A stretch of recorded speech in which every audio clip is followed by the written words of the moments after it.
Line squash அசல் பழங்களிலிருந்து தயாரிக்கப்பட்ட real squash கூலா ஜோரா. GT Holidays. GT Holidays, South India's #1 travel brand.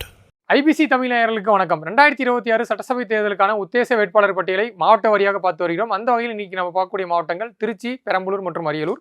இதை பற்றி விரிவாக பேசுவதற்காக ஐபிசி தமிழுடைய அரசியல் பிரிவு ஆசிரியர் ஜெயலலிதா நம்முடன் இணைந்திருக்கிறார். வணக்கம். வணக்கம் ப்ரோ.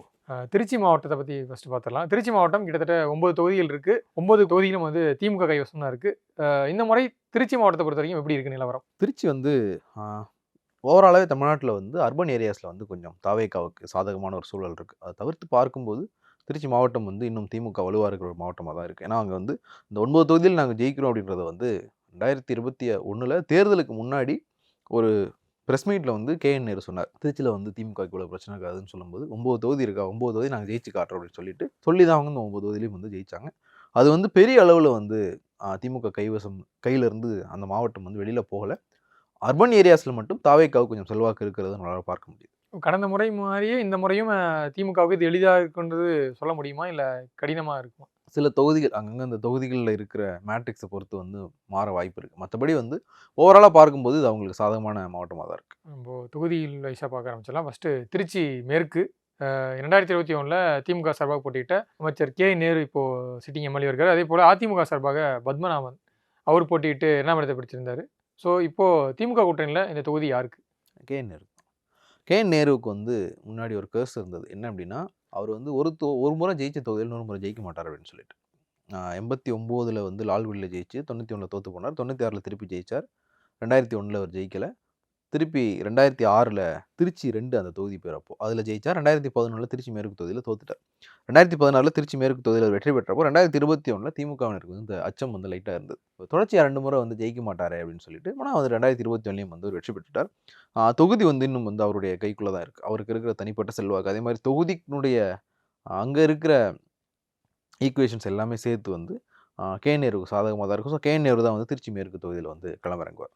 அதிமுக சார்பாக யாருக்கான வாய்ப்பு? அதிமுகவில் வந்து ஒரு 3 பேருடைய பேர் வந்து அடிபடுது. எப்படி வந்து கோயம்புத்தூர் வந்து அதிமுகவுக்கு ஒரு பெரிய ஸ்ட்ராங் ஹோல்டாக இருக்கும். அங்கே வந்து வேலுமணியை தாண்டி 2 கட்சியிலையும் சேர்த்தே வந்து பெருசாக ஆள் இல்லை அப்படின்ற மாதிரி இருக்கும். அதே மாதிரியான ஒரு இடத்துல தான் வந்து திருச்சியை பொறுத்த வரைக்கும் KN நேரு இருக்கிறார். ஸோ அவருக்கு வந்து ஒரு வலுவான வேட்பாளர் வந்து எதிர் வேட்பாளர் வந்து இல்லாத ஒரு சூழல் தான் வந்து இருக்குது. ஒரு 3 பேருடைய பேர் வந்து அடிபடுது. செந்தில், முஸ்தபா, பாண்டி, இவங்க 3 பேரில் யாராவது ஒருத்தருக்கு வந்து வாய்ப்பு இருக்கலாம் அப்படின்னு சொல்கிறாங்க. அடுத்து வந்து திருச்சி கிழக்கு தொகுதிக்கு போயிடலாம். 2021 திருச்சி கிழக்கு தொகுதியில் திமுக சார்பாக போட்டியிட்ட இனிகோ இருதயராஜ், கிறிஸ்துவ நல்லெண்ணெய் இயக்கத்தின் தலைவர். ஸோ அவர் வந்து இப்போது சிட்டிங் எம்எல்ஏ இருக்கார். அதே போல் அதிமுக சார்பாக வெள்ளமண்டி நடராஜன் அவர் போட்டிட்டு இருந்தார். இப்போது அதிமுகவிலேயே போய் அவரும் இணைஞ்சிட்டார். ஸோ இந்த முறை திருச்சி கிழக்கு தொகுதி யாருக்கு?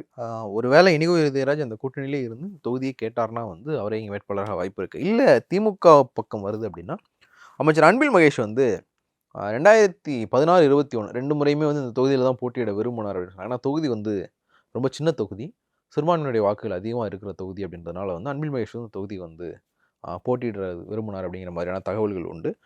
ஆனால் அன்பில் மகேஷ் வந்து திருவெரும்பூரை விட்டு மாறுவாரான்னு தெரியல. ஸோ கூட்டணிக்கு ஒதுக்கப்பட்டது அப்படின்னா இனிகோ இருதயராஜ் போட்டியிடலாம். இல்லைன்னா திருச்சி மேயர் அன்பழகன் வந்து வாய்ப்பு கேட்கிறார். அதே மாதிரி வந்து காங்கிரஸ் கட்சியுமே வந்து தொகுதி வந்து குறி வச்சிருக்காங்க. காங்கிரஸுக்கு போனால் திருநாவுக்கரசர் மாதிரியான தலைவர்கள் வந்து தொகுதி வந்து கேட்க வாய்ப்பு இருக்கு.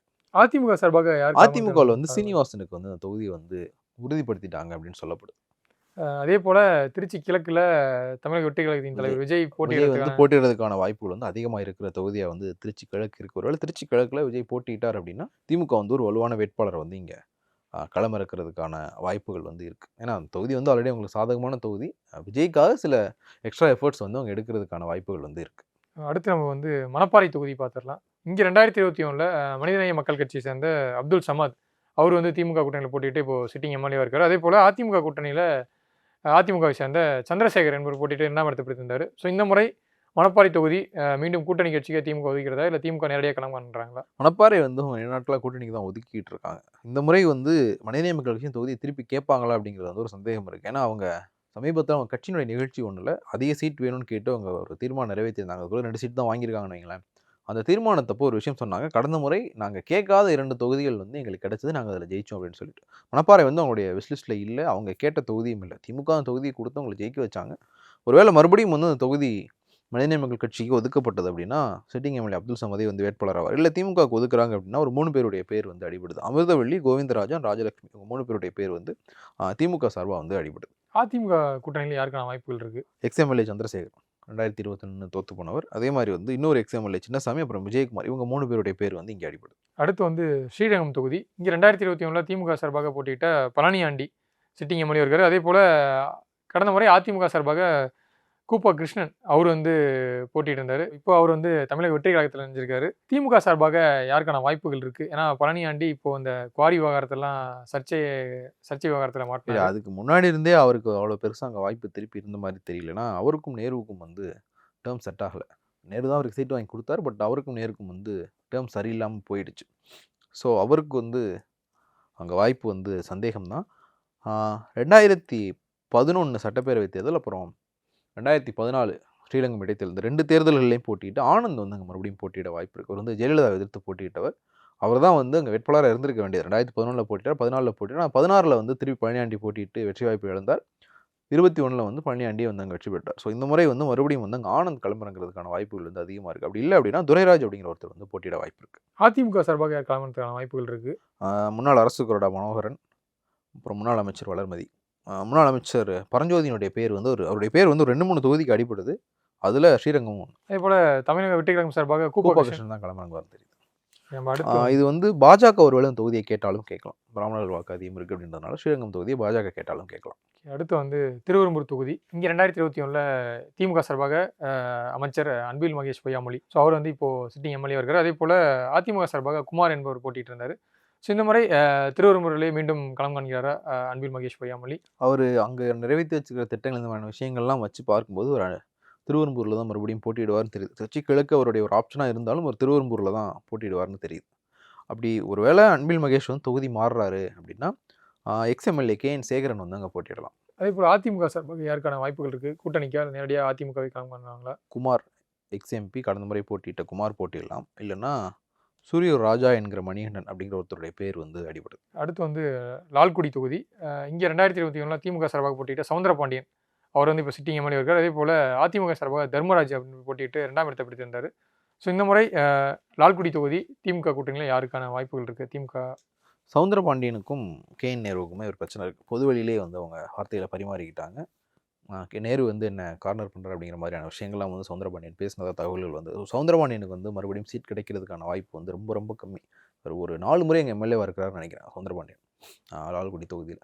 இந்த முறை வந்து அவருக்கு மறுபடியும் சீட் இல்லை அப்படின்றாங்க. அவர் இல்லை அப்படின்னா வைரமணி வந்து போட்டியிட வாய்ப்பு இருக்குது. அதிமுக சார்பாக யாருக்கான வாய்ப்புகள் இருக்குது? அதிமுகவில் ஒரு 3 பேருடைய பேர் வந்து அடிபடுது. நடேசன், அசோகன், அப்புறம் டிஎன் சிவகுமார் அப்படிங்கிற 3 பேருடைய பேர் அடிபடுது. 3 பேர்த்தில் ஒருத்தர் வந்து அங்கே கிளம்புறாங்களாம்.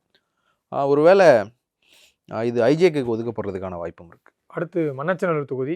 இங்கே 2021 திமுக சார்பாக போட்டியிட்ட கதிரவன் அவர் வந்து இப்போ சிட்டிங் எம்எல்ஏ இருக்கார். அதே போல் அதிமுக சார்பாக பரஞ்சோதி என்பவர் போட்டிட்டு 2ஆம் இடத்தை பிடிச்சிருந்தார். ஸோ இந்த முறை திமுகவில் யாருக்கான வாய்ப்புகள் இருக்குது? ஏன்னா கதிரவன் இப்போது அந்த மருத்துவமனை கிட்னி அறுவை சிகிச்சை முறைகேடுலாம் வந்து சர்ச்சையை கிளப்பியிருக்கு. ஸோ மீண்டும் அவருக்கே வாய்ப்பா இல்லை?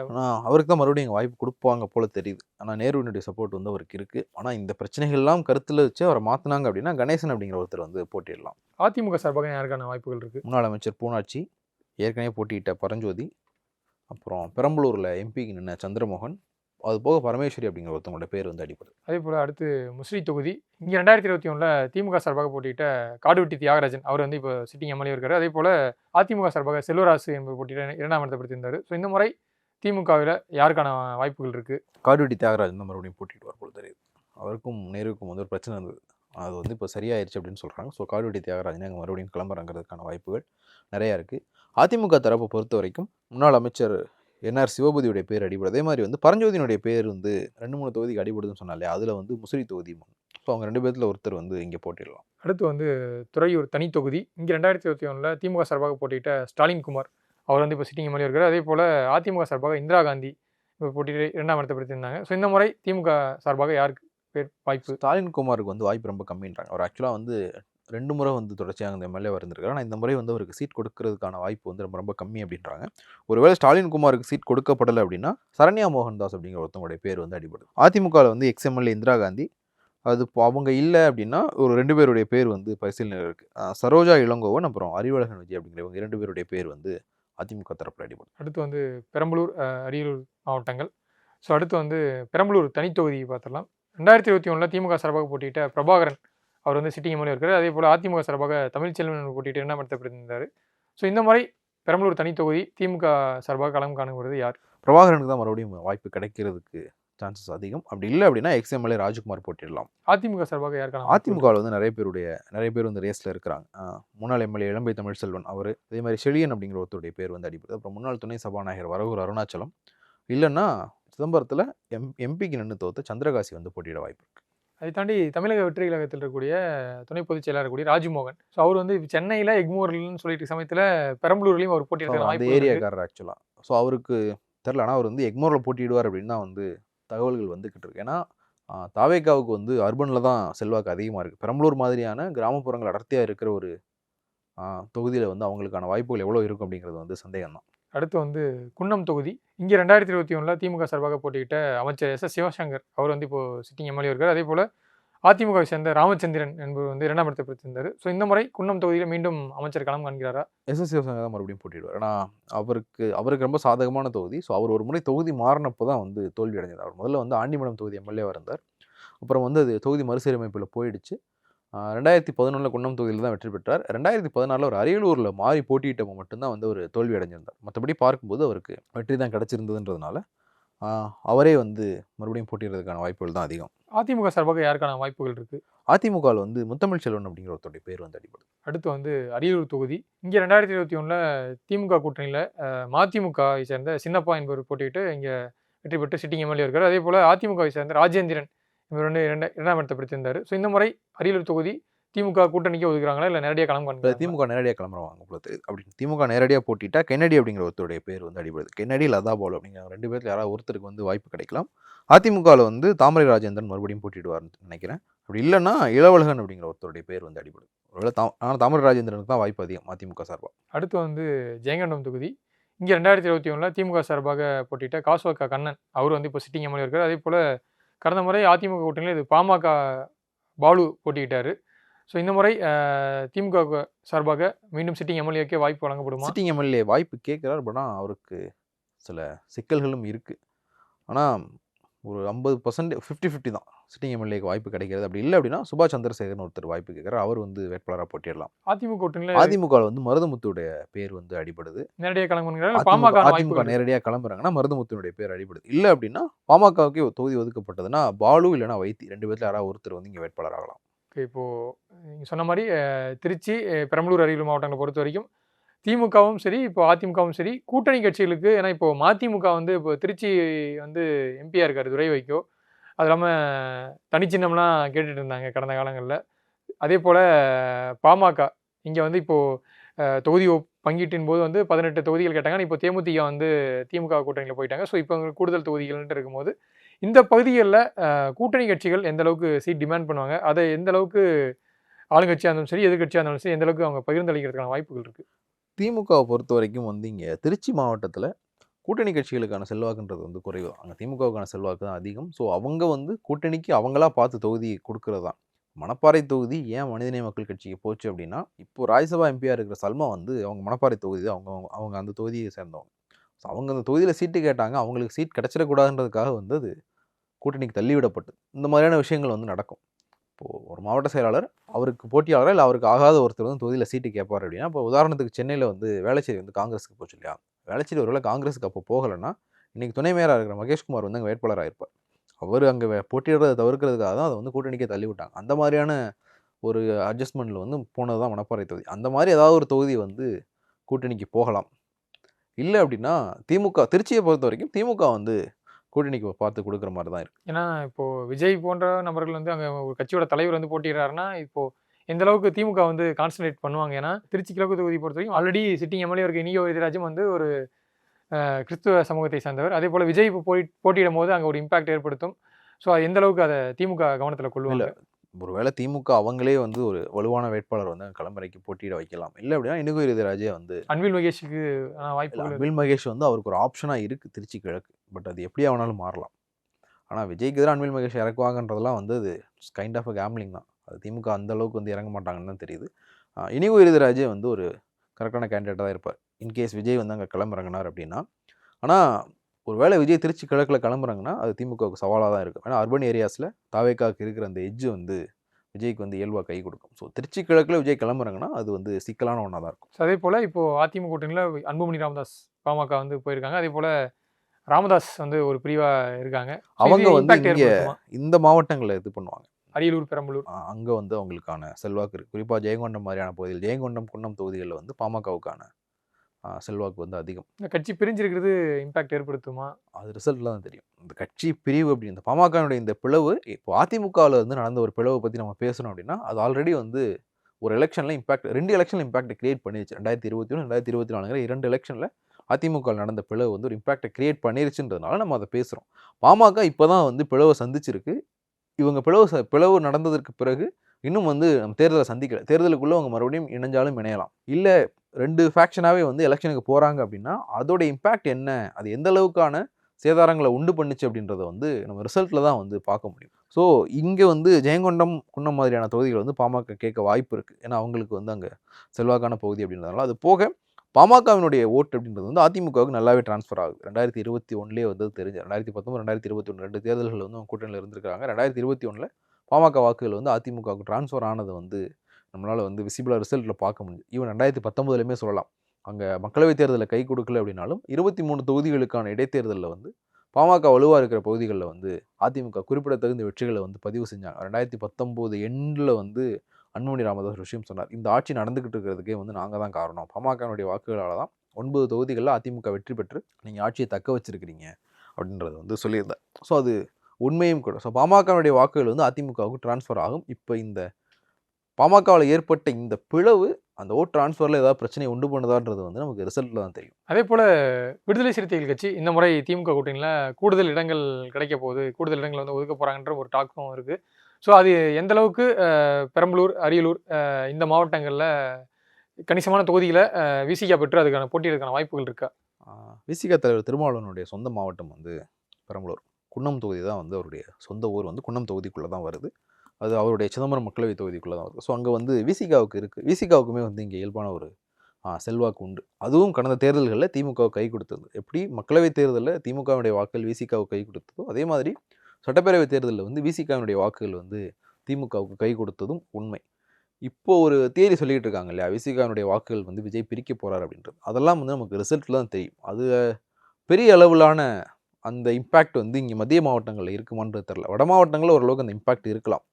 விசிகாவுடைய வாக்குகள் விஜய்க்கு போகிற மாதிரியான சில அறிகுறிகள் தென்படுதுன்னு வைங்களேன். பட் ஆனால் அது மத்திய மாவட்டங்களில் வந்து அந்த அளவுக்கு இருக்குமான்றது தெரில.